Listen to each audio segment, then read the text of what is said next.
Hello everyone. Welcome to For Nurses Preparation YouTube channel. I'm Neeraj Kumar Kathal.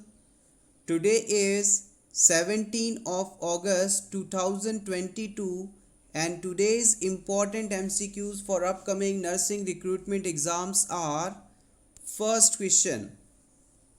API includes all vaccines except expanded programme of immunisation में कौन सी vaccine include नहीं की जाती?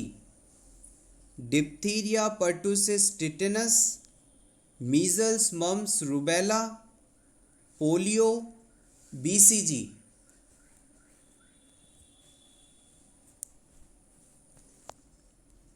The right answer is option B, MMR. Measles, mumps, rubella. Let's see. In 1977, the goal was set to make immunization against diphtheria, pertussis, tetanus, poliomyelitis, measles and tuberculosis available to every child in the world by 1990. 1997 में EPI programme का ये लक्ष्य रखा गया था कि वर्ष 1990 तक दुनिया के सभी बच्चों को 6 किलर डिजीजेस जिसमें DPT, पोलियो, मीजल्स और ट्यूबरक्लोसिस को इंक्लूड किया गया, इसके लिए वैक्सीन अवेलेबल करवा लिया जाए। तो याद रखिएगा, यहाँ पर मीजल्स वैक्सीन को इंक्लूड किया गया, लेकिन measle, mumps, rubella MMR vaccine को इसमें इंक्लूड नहीं किया गया था। Option B is correct here. Next question. A female client whose ECG exhibits multiple premature ventricular complexes to take oral disopyramide, which side effect should the nurse include when teaching the client about this drug? Select all that may apply. अगर किसी female में pre mature ventricular complexes develop हो रहे हैं, यानी कि ventricular tachycardia जैसी कोई कंडीशन है और इसके ट्रीटमेंट के लिए इस फीमेल को डाइसोपायरामाइड नाम की मेडिसिन दी जा रही है, इस मेडिसिन के बारे में इस पेशेंट को बताते समय एज अ नर्स आप इस मेडिसिन से होने वाले कौन कौन से साइड इफ़ेक्ट्स के बारे में भी इस पेशेंट को बताएंगे। आपके ऑप्शंस हैं dry mouth, rhinorrhoea, constipation, hyperglycaemia, stress incontinence.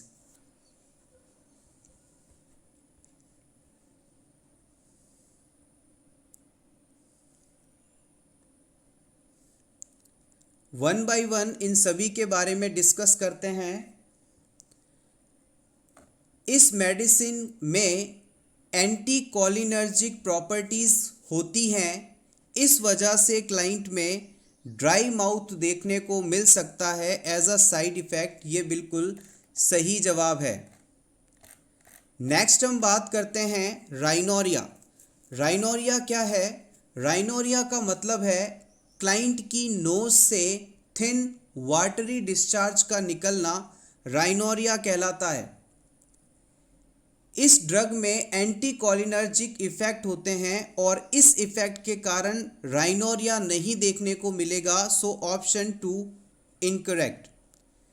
Next हम बात करते हैं, ये मेडिसिन नॉन नाइट्रेट एंटी डिसएरिथमिक है, इस वजह से इसकी एंटी कोलिनर्जिक प्रॉपर्टीज़ के साथ constipation as a side effect आपको देखने को मिलेगा। डिसपायरेमाइड मेडिसिन एंटी कोलिनर्जिक युक्त मेडिसिन्स हैं और इसके साइड इफ़ेक्ट के रूप में कॉन्स्टिपेशन भी देखने को मिलता है। नेक्स्ट बात करते हैं, हाइपरग्लाइसीमिया नहीं, यहाँ पर हाइपोग्लाइसीमिया देखने को मिल सकता है। लास्ट आता है यूरिनरी इनकॉन्टिनेंस, जो कि गलत है। इस मेडिसिन को लेने के बाद पेशेंट में यूरिनरी हेजिटेंसी और रिटेंशन जैसी फाइंडिंग्स देखने को मिलेंगी। पेशेंट को यूरिन में रुकावट फील होगी। So option 1 dry mouth and option 3 constipation both are the side effects of this medicine. आइए इस मेडिसिन के बारे में कुछ बेसिक चीज़ों को भी डिस्कस कर लें जो कि एग्ज़ाम के लिए इम्पॉर्टेंट है। डाइसोपायरेमाइड मेडिसिन का ब्रांड नेम या ट्रेड नेम नॉर्पेस या राइथोमोडान है। ये एक एंटी अरिथमिक मेडिसिन है जो कि वेंट्रिकुलर ट्रैकीकार्डिया कंडीशन के ट्रीटमेंट में इस्तेमाल की जाती है। Disopyramide drug sodium channel blocker category से आती है, इस कारण इसे class 1A anti arrhythmic agent के नाम से भी जानते हैं। आप चाहें तो इसका स्क्रीनशॉट ले लें, इंपॉर्टेंट है ये points. Next question, blood pressure is measured by nanometre, sphygmomanometer, barometer, calorimeter. Yes, basic but important, blood pressure को हम स्पाइग्मोमैनोमीटर द्वारा मापते हैं और इसे ही आप बीपी इंस्ट्रूमेंट के नाम से भी जानते हैं। नैनोमीटर लेंथ को मापने की एक इकाई है, इसे आप 1 मल्टीप्लाइड बाय 10⁻⁻⁹ मीटर से डिनोट करते हैं। एक नैनोमीटर का मतलब है 1 मीटर का 10/9 पार्ट। नेक्स्ट आता है कैलोरीमीटर। कैलोरीमीटर वह इक्विपमेंट है जिसकी मदद से हमारी बॉडी में हुई किसी भी केमिकल रिएक्शन के द्वारा कितना हीट का एक्सचेंज हुआ, इसे कैलकुलेट किया जाता है। ऑप्शन सी में बताया गया है बैरोमीटर, इसे आप बैरोग्राफ के नाम से भी जानते हैं। ये एटमॉस्फेरिक प्रेशर को मेजर करने के लिए इस्तेमाल किया जाता है। Next question, after ovulation has occurred the ovum remains viable for. Ovulation के बाद ओवम कितने समय तक वाइबल रहता है, यानी कि इस ओव्यूलेशन के बाद ओवम से स्पर्म कितने समय तक आकर मिले कि वो फर्टिलाइज्ड हो जाए। 1 to 6 hours, 12 to 24, 24 to 36, 48 to 72 hours। Ovum का वाइबिलिटी पीरियड, ओवम का जीवन काल बताना है आपको। The right answer is option B 12 to 24 hours। Ovulation के बाद ओवम 12 से 24 घंटे तक अलाइव रहता है, जीवित रहता है। और अगर स्पर्म की बात की जाए तो इजैक्यूलेशन के बाद लगभग 48 से 72 घंटे तक स्पर्म वाइबल रहते हैं, यानी इस वाइबिलिटी पीरियड के दौरान ओवम स्पर्म से या स्पर्म ओवम से संपर्क में आए तो फर्टिलाइजेशन हो सकता है, कंसीव हो सकता है। Next question, the first case of novel corona virus was identified in which state of China. Novel corona virus का पहला केस चाइना के किस स्टेट में आइडेंटिफाई किया गया था। Beijing, Shanghai, Hubei, टियानजिन।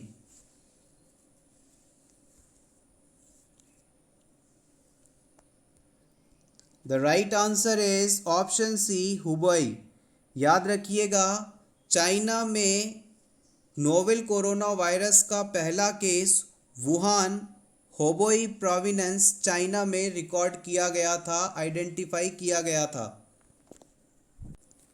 Next question, difference between apical and radial pulse is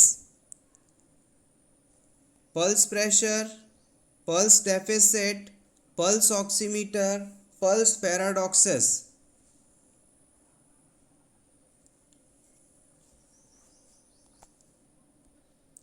option B is correct here. अगर एक ही समय पर 2 नर्सेस के द्वारा किसी पेशेंट में एपिकल और रेडियल पल्स नोट की जाएं और इन दोनों पल्स में काउंटिंग में कुछ डिफरेंस आए तो ये कंडीशन पल्स डेफिसिट कहलाती है। Pulse deficit generally atrial fibrillation के दौरान देखने को मिलती है। Pulse deficit condition related with the atrial fibrillation. A client has cancer of the pancreas. The nurse should be most concerned with which nursing diagnosis. किसी patient को pancreas का cancer हुआ, इस पेशेंट के लिए नर्स द्वारा कौन सा नर्सिंग डायग्नोसिस सबसे ज़्यादा ध्यान देने योग्य है? Alteration in nutrition, alteration in bowel elimination, alternation in skin integrity, infective individual coping.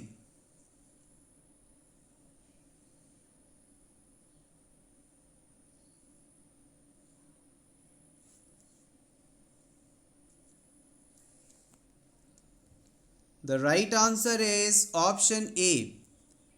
Pancreas cancer के दौरान पेशेंट में लगातार नोजिया एंड वॉमिटिंग एपिसोड्स देखने को मिलते हैं। लगातार हो रही इस वॉमिटिंग के कारण पर्सन में न्यूट्रिशन का लेवल डिस्टर्ब हो सकता है। इसे मेंटेन करना इन पेशेंट्स में हमारे लिए सबसे ज़्यादा ज़रूरी माना जाएगा।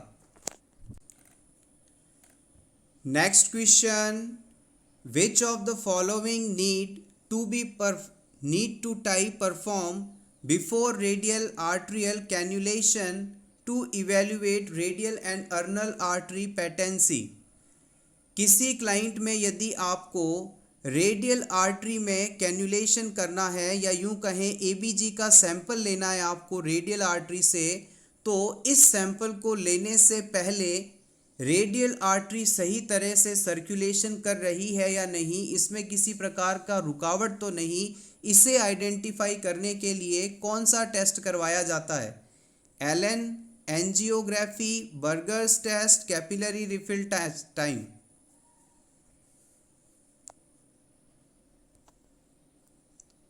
The right answer is option A, Allen test. Radial artery ulnar artery की पेटेंसी को चेक करने के लिए हम एलन टेस्ट का इस्तेमाल करते हैं। इस टेस्ट को परफॉर्म करने के लिए हम पेशेंट को अपने हाथ को किसी नॉर्मल सरफेस पर सीधा रखने के लिए कहते हैं और फिर उसे कई बार अपनी मुट्ठी को बंद करने और खोलने के लिए कहते हैं। कई बार ऐसा करने के बाद पेशेंट को अपनी मुट्ठी को टाइट बंद करने के लिए कहा जाता है, क्लोज फीट करने के लिए कहा जाता है, और जैसे ही पर्सन अपनी मुट्ठी को बंद करता है, इस पेशेंट में रेडियल आर्टरी और अल्नर आर्टरी के ऊपर हम अपने हाथों से दबाव डालकर इन्हें ब्लॉक कर देते हैं। अब कुछ देर लगातार रेडियल और अल्नर आर्टरी पर प्रेशर रखने के बाद हम पेशेंट को उसकी फीस्ट ओपन करने के लिए कहते हैं, मुट्ठी खोलने के लिए कहते हैं।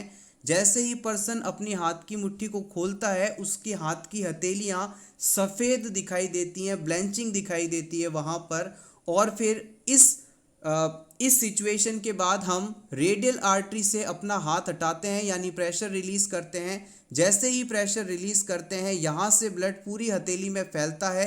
हथेली अगले 1 से 1.5 सेकंड के अंदर, 2 सेकंड के अंदर वापस नॉर्मल कलर में आ जाती हैं, लाल कलर में आ जाती हैं। तो इससे ये पता चलता है कि ये आर्टरी सही तरीके से काम कर रही हैं। लेकिन अगर इन आर्टरीज में रुकावट हो तो ये कलर वापस आने में ज़्यादा समय लग सकता है, या हो सकता है कि पर्सन का ये कलर नॉर्मल आए ही ना वापस। तो ऐसी सिचुएशन में आप रेडियल या अर्नल आर्टरी से सैंपल नहीं ले सकते। So this is called the Allen's test. Next question, a nurse is assessing a client with a diagnosis of kidney failure for clinical indicators of metabolic acidosis. What should the nurse conclude is the reason why metabolic acidosis develops with kidney failure? आप as a nurse किसी ऐसे client की care कर रहे हैं जिसे kidney failure है, और अब इस पेशेंट में मेटाबॉलिक एसिडोसिस कंडीशन डेवलप हो रही है। आप इस बात को अच्छी तरह से समझते हैं कि किडनी फेलियर के बाद पेशेंट में मेटाबॉलिक एसिडोसिस कंडीशन डेवलप होती है, जिसका कारण है, इसके कारण को आपको सेलेक्ट करना है। आपके ऑप्शंस हैं inability of the renal tubule to secrete hydrogen ion and conserve bicarbonate। Renal failure होने पर जो रीनल ट्यूब्यूल्स हैं वो हाइड्रोजन आयन को सिक्रीट नहीं कर पाती और बाइकार्बोनेट को कंजर्व नहीं कर पाती, इस वजह से मेटाबॉलिक एसिडोसिस हो जाता है। Option 2, depressed respiratory rate by metabolic waste causing carbon dioxide retention. Patient में मेटाबॉलिक वेस्ट की मात्रा बढ़ने के कारण रेस्पिरेशन रेट कम होती है और पेशेंट में कार्बन डाइऑक्साइड का लेवल, CO2 का लेवल बढ़ने लगता है, इस वजह से मेटाबॉलिक एसिडोसिस हो जाता है। Option 3, inability of the renal tubules to reabsorb water to dilute the acid content of the blood। Kidney failure होने पर रीनल ट्यूब्यूल्स के द्वारा वाटर को रीएब्जॉर्ब नहीं किया जा पाता और रीएब्जॉर्प्शन ऑफ वाटर ना हो पाने के कारण ब्लड में एसिड कंटेंट बढ़ जाता है, एसिड डाइल्यूट नहीं हो पाता, इस वजह से मेटाबॉलिक एसिडोसिस हो जाता है। या फिर impaired glomerular filtration causing retention of sodium and metabolic waste product। Glomerular filtration alter होने के कारण पेशेंट की बॉडी में सोडियम रिटेंशन होने लगता है, सोडियम रुकने लगता है और इसके वजह से मेटाबॉलिक वेस्ट प्रोडक्ट भी बढ़ जाते हैं। इन चारों ऑप्शंस में से आपको कॉन्सेप्ट पर फोकस करते हुए ये बताना है कि किडनी फेलियर होने पर पेशेंट में मेटाबॉलिक एसिडोसिस क्यों होता है, किस कारण से होता है। आपको कंफ्यूज करने के लिए यहाँ पर कई सारे ऐसे ऑप्शंस हैं जो कि बिल्कुल आंसर के करीब हैं। अगर आपके कॉन्सेप्ट मजबूत हैं तो आप इसे डेफिनेटली बड़े आराम से सॉल्व कर सकते हैं। देखिएगा, जब भी किसी पर्सन के अंदर रीनल फेलियर होता है, किडनी अपना काम सही तरीके से नहीं कर पाती, तो किडनीज के द्वारा जो H+ आयन है उसे बॉडी से बाहर नहीं भेजा जाता। साथ ही साथ जो बाइकार्बोनेट है, HCO3 है, उसे किडनी को रोकना चाहिए था, वो इसे रोक नहीं पाती और इसे लगातार बॉडी से बाहर भेजती रहती है। अगर बॉडी में H+ आयन रुकेगा मतलब एसिडिटी बढ़ेगी और बाइकार्बोनेट बॉडी से बाहर जाएगा तो एल्कलाइन मीडियम या बेस की कमी हो जाएगी। तो याद रखिएगा, किडनी फेलियर होने के सबसे बड़े कारणों में सबसे बड़ा कारण है H+ आयन का किडनी द्वारा बॉडी से बाहर एक्सक्रीट आउट ना कर पाना।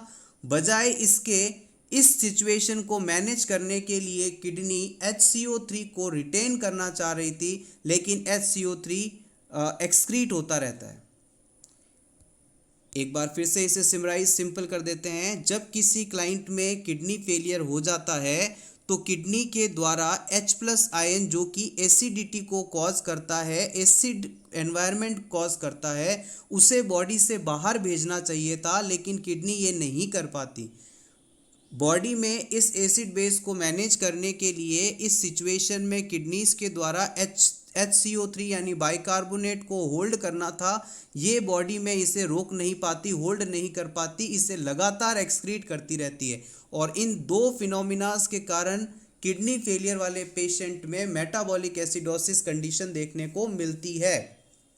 इसके अलावा ऑप्शन 2 के अंदर कहा गया था कि रेट ऑफ रेस्पिरेशन बढ़ने से मेटाबॉलिक एसिडोसिस बढ़ जाता है, जो कि गलत है। अगर पेशेंट में रेट ऑफ रेस्पिरेशन बढ़ेगी तो वहाँ पर कहीं ना कहीं रेस्पिरेटरी एल्कलोसिस कंडीशन डेवलप होगी। अगर पेशेंट, ऑप्शन 3 कहता है कि पेशेंट में जो फ्लूइड बैलेंस है वो अल्टर हो जाता है, इसकी वजह से पीएच डिस्टर्बेंस हो जाती है। तो याद रखिएगा, कभी भी फ्लूइड का बैलेंस पीएच को प्रभावित नहीं करता है। पीएच तो H+ आयन, बाइकार्बोनेट आदि द्वारा रेगुलेट होती है।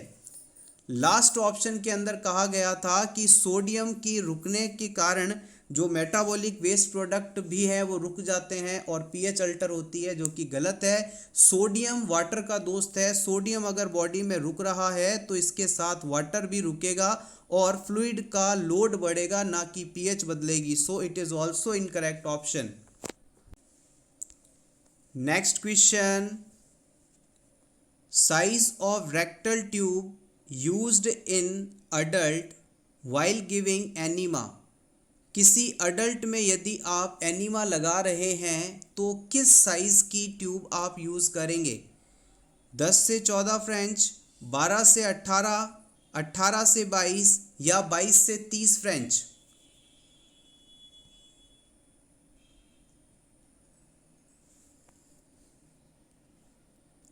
Option D is correct here. Adult person में एनीमा लगाने के लिए आप हमेशा 22 से 30 फ्रेंच की ट्यूब इस्तेमाल करेंगे। Option D correct here. इसी से सिमिलर एक और क्वेश्चन है, इसे भी यहीं पर डिस्कस कर लेते हैं।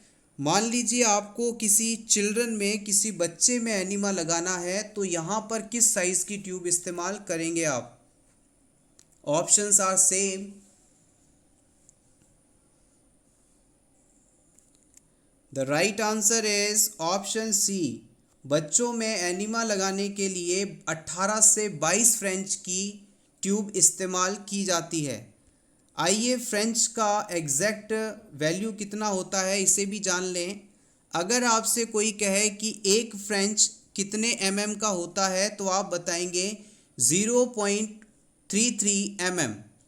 एक सेंटीमीटर के अंदर 1 सेंटीमीटर इक्वल्स टू 10 mm, और यहाँ पर एक फ्रेंच का मतलब है 1 mm का भी तीसरा हिस्सा, यानी कि 1 mm का भी तीसरा हिस्सा 1/3 mm के बराबर एक फ्रेंच होता है। Thus the size of French unit is roughly equals to circumference of the catheter in millimeters। एक फ्रेंच साइज का मतलब होता है 0.33 mm के ट्यूब को इस प्रकार से घुमाकर गोला बना दिया जाए तो ये जो लेंथ है ये एक फ्रेंच के बराबर मानी जाएगी। Take screenshot for your revision. Next question, what is the function of the blood vessels and capillaries. Blood vessels और कैपिलरीज का क्या फंक्शन होता है ये आपको बताना है। They pump blood to heart, ये ब्लड को हार्ट की तरफ पंप करती हैं। They filter impurities from the blood, ये ब्लड में मौजूद इम्प्योरिटीज़ को हटाती हैं। They carry blood to all the parts of body, ये ब्लड को शरीर के सभी हिस्सों तक लेकर जाती हैं। They carry messages from brain to muscles, ये हमारे ब्रेन से मैसेज को मसल्स तक लेकर जाती हैं। ब्लड वेसल्स और कैपिलरीज क्या करती हैं ये आपको बताना है। Yes exactly, it is very easy, option C correct. Blood vessels जो हैं, कैपिलरीज जो हैं, वो हमारे ब्लड को शरीर के सभी हिस्सों तक पहुंचाती हैं। ब्लड को पंप करने का काम हार्ट का होता है, ना कि ब्लड वेसल्स का। ब्लड में मौजूद इम्प्योरिटीज़ को, यानी कि खराब चीज़ों को प्योर करने का काम किडनी और लीवर द्वारा किया जाता है। ब्रेन से इम्पल्सेस को मसल्स तक पहुंचाने के लिए नर्व्स रिस्पॉन्सिबल होती हैं, ना कि blood vessels. Next question, persecutory delusion is more common in. Persecutory delusion किस में सबसे ज़्यादा देखने को मिलता है? ईटिंग डिसऑर्डर में, पैरानॉइड सिजोफ्रेनिया में, एमडीपी में या पर्सनैलिटी डिसऑर्डर में?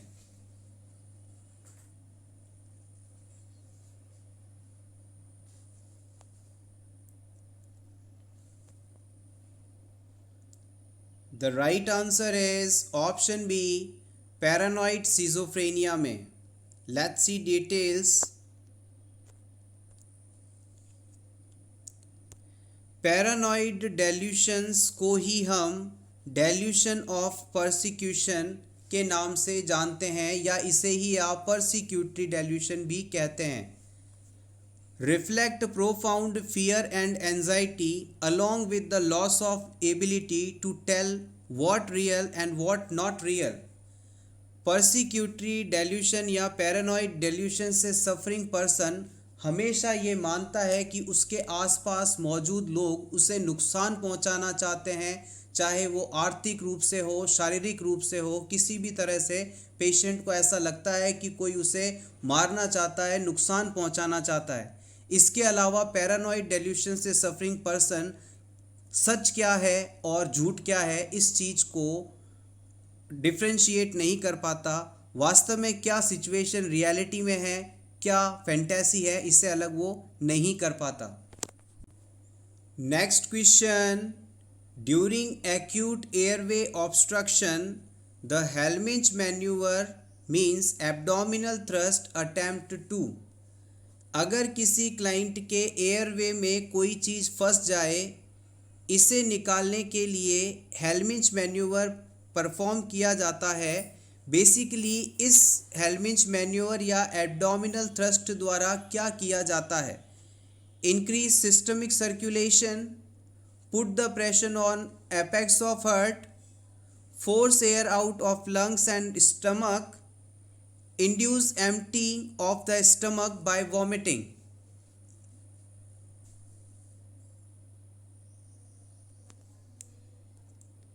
The right answer is option C, force air out of lungs and the stomach। जब भी किसी पर्सन के अपर रेस्पिरेटरी ट्रैक्ट में कोई चीज़ फंस जाती है तो उसे निकालने के लिए हम हेलमिंच मैन्यूवर का इस्तेमाल करते हैं। मान लीजिए आप किसी रेस्टोरेंट में खाना खा रहे थे, अचानक किसी क्लाइंट ने कोई ऐसी हार्ड सब्सटेंस, हार्ड चीज़ खाई और वो उसके ईसोफेगस में ना जाकर ट्रैकिया में गई और वहाँ जाकर अटक गई, जिसके कारण अब उसे सांस नहीं आ रहा है, उसे रेस्पिरेशन में डिफ़िकल्टी हो रही है। इस सिचुएशन में एज अ नर्स आप वहाँ मौजूद थे और आप क्या करेंगे, इस पेशेंट को उसके पीछे खड़े होकर अपनी एक हाथ की फिस्ट को क्लोज करके इस फिस्ट को पेशेंट को पीछे से पकड़कर उसके जिफॉइड प्रोसेस पर रखेंगे और दूसरे हाथ से इस फिस्ट को सपोर्ट करके हम कंप्रेशन लगाएंगे। इस कंप्रेशन को जनरेट करते समय जो फोर्स होगा उसकी डायरेक्शन अपवर्ड और इनसाइड होगी, जिससे कि पेशेंट के चेस्ट और एब्डोमिनल एरिया में मौजूद एयर फोर्सफुली माउथ से बाहर निकलेगी और उसके गले में मौजूद ऑब्स्ट्रक्शन भी इस फोर्स के कारण बाहर आ जाएगा। यही प्रोसेस हेलमिंच मैन्यूवर या एब्डोमिनल थ्रस्ट कहलाता है और यहीं इसे दिया गया था, ऑप्शन सी में बताया गया था। Next question, one patient is on tablet famotidine, which of the following problem will be observed for the patient। अगर किसी क्लाइंट को फेमोटिडीन टैबलेट दी जा रही हो तो इसमें कौन सी प्रॉब्लम हो सकती है? Option A anaemia, option B nausea, option C decrease urine output, option D headache. थोड़ा सा क्वेश्चन ट्रिकी है, सोचिएगा और फिर आंसर दीजिएगा। The right answer is option A, it is anaemia. आपने गैस्ट्राइटिस सुना होगा, GASTRITIS, गैस्ट्राइटिस। गैस्ट्राइटिस का मतलब होता है किसी क्लाइंट के स्टमक में या स्टमक की लाइनिंग में इन्फ्लामेशन का आना। स्टमक की इन्फ्लामेशन गैस्ट्राइटिस कहलाती है और जिन भी लोगों में गैस्ट्राइटिस जैसी प्रॉब्लम होती है उन्हें फेमोटिडाइन टैबलेट दी जाती है। ये इसकी ड्रग ऑफ चॉइस है। अगर पेशेंट को फेमोटिडाइन दी जा रही है तो हम ये मान सकते हैं कि इस पेशेंट में गैस्ट्राइटिस कंडीशन है। और गैस्ट्राइटिस कंडीशन के अंदर जैसा कि हमने आपको भी बताया कि स्टमक की जो इनर लाइनिंग है उसमें इन्फ्लामेशन आ जाती है, सूजन आ जाती है, और इस सूजन के कारण स्टमक से अलग अलग सिक्रीशंस भी नहीं हो पाते और एब्जॉर्प्शन भी धीमा हो जाता है। अगर गैस स्टमक की लाइनिंग से सिक्रीशन नहीं होंगे तो इस सिक्रीशन में इंट्रिंसिक फैक्टर की कमी होगी, और इंट्रिंसिक फैक्टर नहीं होगा तो बॉडी में विटामिन B12 का एब्जॉर्प्शन भी नहीं हो पाएगा। विटामिन B12 का एब्जॉर्प्शन नहीं होगा तो पर्सन को पर्नीशियस एनीमिया हो जाएगा। एक बार फिर से पूरी बात समझिएगा। किसी क्लाइंट को यदि गैस्ट्राइटिस होता है तो उसके ट्रीटमेंट के लिए हम फैमोटिडिन मेडिसिन का इस्तेमाल करते हैं। गैस्ट्राइटिस कंडीशन में स्टमक की जो सबसे अंदर वाली परत होती है उसमें सूजन आ जाती है, जिसकी वजह से यहाँ पर गैस्ट्रिक एसिड का सिक्रीशन लगभग बंद हो जाता है या फिर बहुत ही ज़्यादा कम हो जाता है। अगर गैस्ट्रिक सिक्रीशंस नहीं होंगे तो यहाँ पर इंट्रिंसिक फैक्टर भी नहीं सिक्रीट होगा। इंट्रिंसिक फैक्टर नहीं होगा तो विटामिन B12 जो कि इस इंट्रिंसिक फैक्टर द्वारा ही एब्जॉर्ब किया जाता है, इसका एब्जॉर्प्शन भी नहीं होगा। अब शरीर में विटामिन B12 नहीं है तो विटामिन B12 की कमी के कारण एक एनीमिया हो जाएगा। इस एनीमिया को ही हम पर्नीशियस एनीमिया कहेंगे और यही आपसे क्वेश्चन में पूछा गया था। आप चाहें तो इसका स्क्रीनशॉट ले लें, इंपॉर्टेंट है। Next question, which of the following finding suggest ulcerative colitis. इन चारों ऑप्शंस में से आपको उस ऑप्शन को सेलेक्ट करना है जो कि अल्सरेटिव कोलाइटिस कंडीशन को बताता है। Option A, large amount of fresh blood in stool, stool में फ्रेश ब्लड काफ़ी बड़ी मात्रा में मौजूद हो। Option B, small amount of fresh blood in stool, stool में फ्रेश ब्लड कम मात्रा में हो। Option C, diarrhoea with dark coloured stool, diarrhoea हो पर्सन को और जो स्टूल है उसका कलर डार्क हो। Option D, pus and mucus, diarrhoea with pus and mucus यानी कि स्टूल में पस और म्यूकस की प्रेजेंस हो।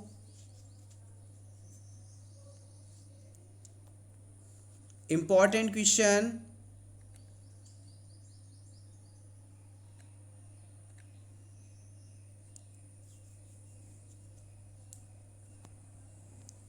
The right answer is option C. आइए वन बाय वन सभी ऑप्शंस को डिस्कस कर लें। अगर किसी क्लाइंट में स्टूल के अंदर लार्ज अमाउंट में फ्रेश ब्लड है तो इसका मतलब है इस क्लाइंट को पाइल्स है, हेमरॉइड्स है। सेकंड कंडीशन आती है कि अगर किसी क्लाइंट के स्टूल में स्मॉल अमाउंट में फ्रेश ब्लड आ रहा है, फ्रेश ब्लड है लेकिन कम मात्रा में है, तो इस सिचुएशन को आप कैंसर रेक्टम के नाम से जानते हैं, यानी कि रेक्टम एरिया का कैंसर हो सकता है इस क्लाइंट को।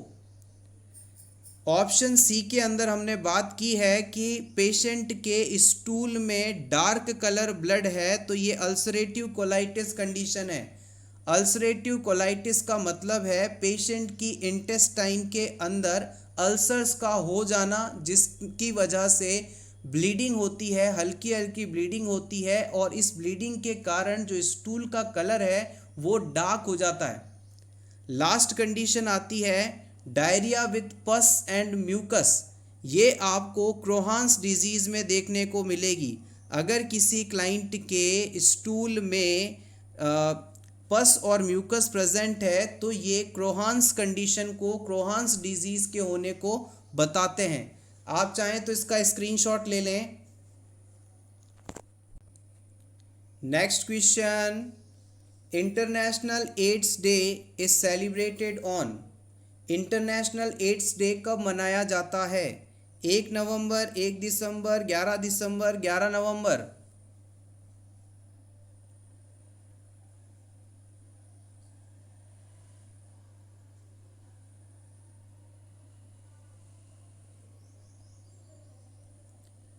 Option B is correct here. हर साल 1 दिसंबर को हम इंटरनेशनल एड्स डे के रूप में सेलिब्रेट करते हैं।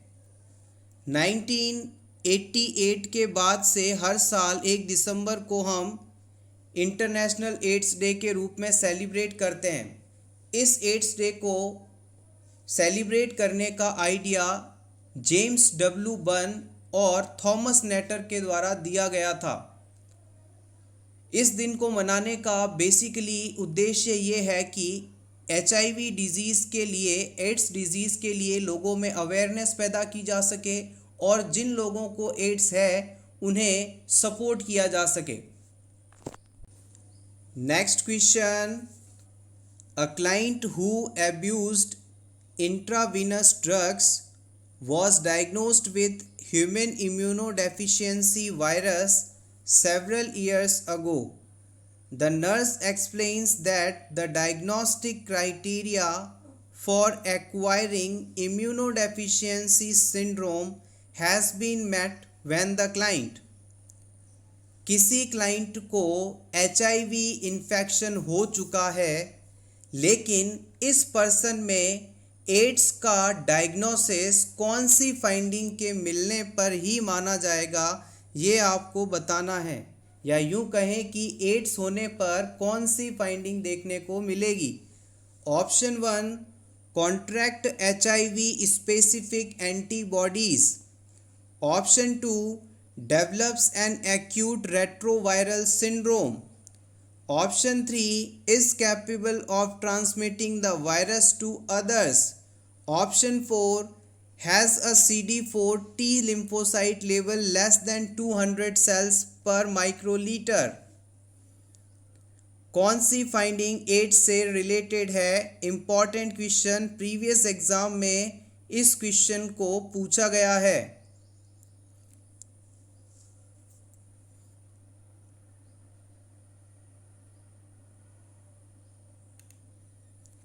The right answer is option 4. अगर किसी क्लाइंट को HIV वायरस का एक्सपोजर मिल जाता है तो इस वायरस से एक्सपोजर आने के कुछ समय बाद एड्स डिजीज़ उसे होता है। एड्स डिजीज़ इस पर्सन को है या नहीं, इस चीज़ के लिए अलग अलग टेस्ट किए जाते हैं। एड्स होने पर पेशेंट में जो CD4 प्लस टी लिम्फोसाइट का काउंट है वो 200 सेल पर माइक्रोलीटर से कम हो जाता है। ये बहुत ही इम्पॉर्टेंट फाइंडिंग है जो कि इस डिज़ीज़ को आइडेंटिफाई करने के लिए देखी जाती है। इसके अलावा पेशेंट के अंदर वेस्टिंग सिंड्रोम देखने को मिलता है। पेशेंट में डिमेंशिया होने लगता है। पेशेंट में ऑपर्चुनिस्टिक कैंसर जिसमें कापोसी सार्कोमा आता है वो पेशेंट को हो जाता है, या फिर पेशेंट में बर्किंट लिम्फोमा भी हो सकता है। एड्स होने के बाद पेशेंट की जो इम्यूनिटी है वो लगभग खत्म हो जाती है। इसकी वजह से पेशेंट में ऑपर्चुनिस्टिक इन्फेक्शंस जैसे कि pneumocystis jirovecii pneumonia, mycobacterium tuberculosis यानी TB आदि भी हो सकते हैं। Hopefully this is clear. Next question, smallest form of vein called. Vein की सबसे छोटी फॉर्म बतानी है आपको। Vena cava, vein, venule, sinus.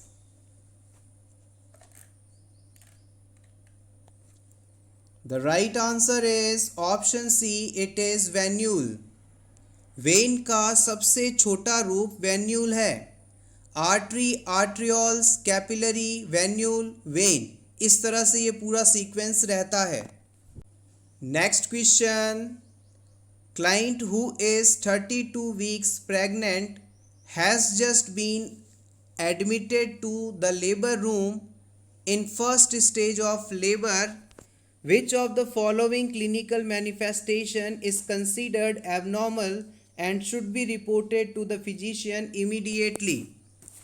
एक 32 सप्ताह की प्रेग्नेंट लेडी को लेबर रूम में लाया गया।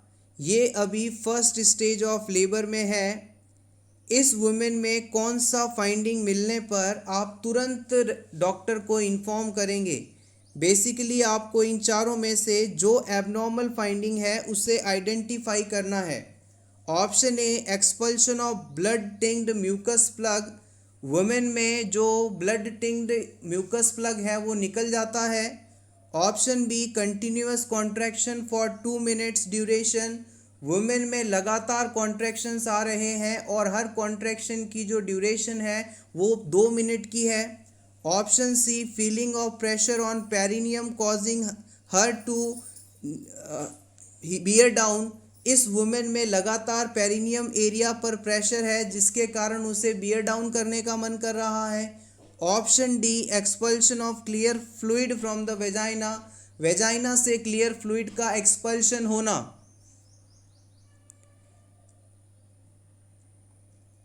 इस वुमेन के अंदर कौन सी फाइंडिंग एबनॉर्मल है जिसे तुरंत डॉक्टर को रिपोर्ट करना आवश्यक है?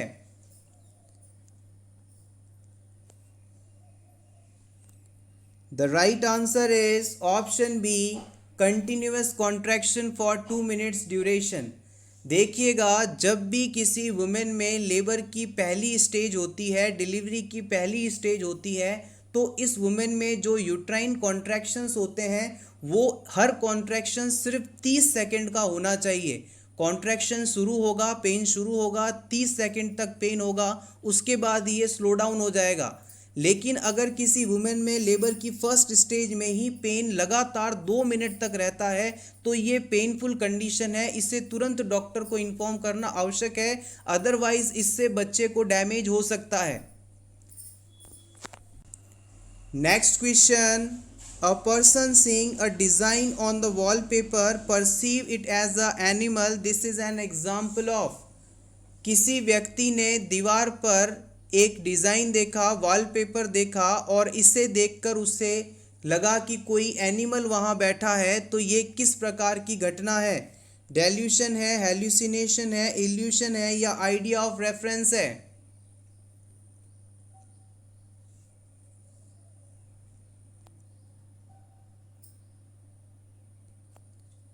The right answer is option C, it is illusion. Illusion का मतलब है कि किसी एक्सटर्नल स्टिमुलाई को रॉन्गली परसीव करना। यहाँ पर पेंटिंग थी, डिज़ाइन था, लेकिन उसे आपने एनिमल समझा, तो ये कंडीशन इल्यूशन है। पेंटिंग स्टिमुलस है, इसे आपने रॉन्गली परसीव करके एनिमल समझा, ये हेल्यूसिनेशन है, सॉरी इल्यूशन है। हेल्यूसिनेशन की बात की जाए तो हेल्यूसिनेशन वह कंडीशन है जिसमें किसी भी प्रकार के स्टिमुलाई की एब्सेंस के बावजूद पर्सन उसे परसीव करता है। जैसे कि पेशेंट को लगता है कि उसके आसपास कोई मौजूद है लेकिन वहाँ कोई नहीं होता। पेशेंट को आवाज़ें सुनाई देती हैं, उसे लगता है कि कोई लगातार उसके कानों में बात कर रहा है लेकिन वहाँ पर कोई नहीं है। पेशेंट को किसी आदमी को अपने सामने देख सकता है लेकिन वो वास्तव में नहीं होता, तो हम कह सकते हैं hallucination is a state in which external stimuli is absent but client continuously perceive it. Important term dilution, dilution को हम फिक्स्ड फॉल्स अनशेकेबल बिलीफ के नाम से जानते हैं। इसमें पर्सन किसी गलत चीज़ को सही मान लेता है और फिर उसे कितना भी रैशनल दिया जाए वो इसे करेक्ट नहीं करता, this is called dilution. Next हम बात करते हैं idea of reference. Idea of reference का मतलब है कि पेशेंट को हमेशा ऐसा लगता है कि लोग उसके बारे में बात करते हैं। अगर कहीं पर्सन बैठा है पेशेंट और कोई दो लोग उसके पास में खड़े होकर बात करते हैं तो उसे लगता है कि ये लोग उसी के बारे में बात कर रहे हैं। जब ये पर्सन टीवी में न्यूज़ एंकर को न्यूज़ पढ़ते हुए सुनता है तो उसे ऐसा लगता है कि ये एंकर उसी के बारे में न्यूज़ बता रही है। हमेशा उसे लगता है कि लोग उसी की बात कर रहे हैं, this is called idea of reference. Next question, which part of brain is concerned with hearing, short term memory and sense of smell? आपको ब्रेन के उस पार्ट का नाम बताना है जो कि हियरिंग, शॉर्ट टर्म मेमोरी और सेंस ऑफ स्मेल से संबंधित है। Temporal, parietal, cerebellum, hypothalamus?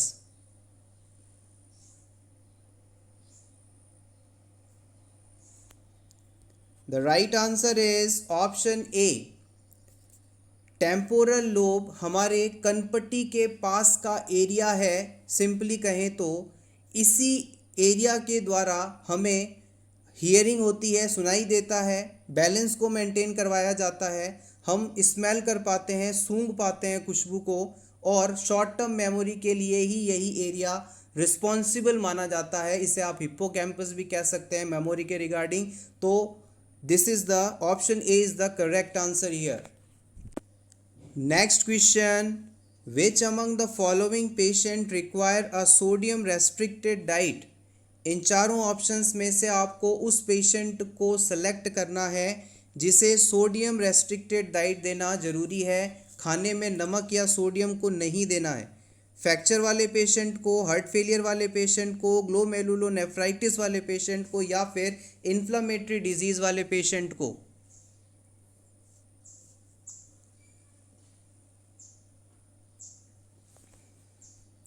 The right answer is option B. Heart failure वाले पेशेंट को हम खाने में नमक कम देंगे, या यूं कहें कि सोडियम की मात्रा को घटा देंगे। हार्ट फेलियर वह कंडीशन है जिसमें हार्ट द्वारा बॉडी की आवश्यकता के अनुसार ब्लड पंप नहीं किया जा पाता। हार्ट अगर पूरी तरह से ब्लड को पंप नहीं कर पा रहा तो शरीर में अलग अलग जगह फ्लूइड रुकने लगता है, और किडनीज तक भी प्रॉपर ब्लड सप्लाई ना पहुंचने के कारण जो फिल्ट्रेशन प्रोसेस है वो कम होता है और यूरिन आउटपुट भी कम बनता है, जिसके कारण फ्लूइड का लगातार बॉडी में रिटेंशन होने लगता है। इस सिचुएशन में यदि आप पेशेंट को लगातार सोडियम देते जाएंगे तो सोडियम H2O यानी वाटर का बहुत ही अच्छा दोस्त है। जहां सोडियम जाता है वहीं वाटर भी जाता है, इस बात को याद रखिएगा। अगर बॉडी में सोडियम का लेवल बढ़ रहा है तो बॉडी में सोडियम के साथ वाटर भी इसकी दोस्ती निभाएगा और इसी के साथ रहेगा। तो याद रखिएगा, हार्ट फेलियर वाले पेशेंट में फ्लूइड ओवरलोड ना हो, सारी कंडीशंस नॉर्मल चलती रहें, हार्ट के ऊपर पड़ रहे एक्टिविटी लोड को कम करने के लिए sodium restricted diet heart failure वाले पेशेंट को हम प्रिस्क्राइब करते हैं। Option B correct. Next question, ringworm frequently found in school age children is caused by which of the following. School age के बच्चों में लगातार रिंगवर्म इन्फेक्शंस पाए जाते हैं, ये किसके द्वारा होता है। रिंगवर्म इन्फेक्शन को आप सिंपली दाद कह सकते हैं। ये वायरल इन्फेक्शन है, एलर्जी इन्फेक्शन है, फंगस इन्फेक्शन है, या प्रोटोजोआ इन्फेक्शन है।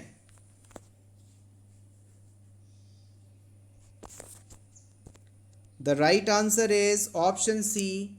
रिंगवर्म बेसिकली एक फंगल इन्फेक्शन है और इसके ट्रीटमेंट के लिए एंटी फंगल मेडिसिन का इस्तेमाल किया जाता है।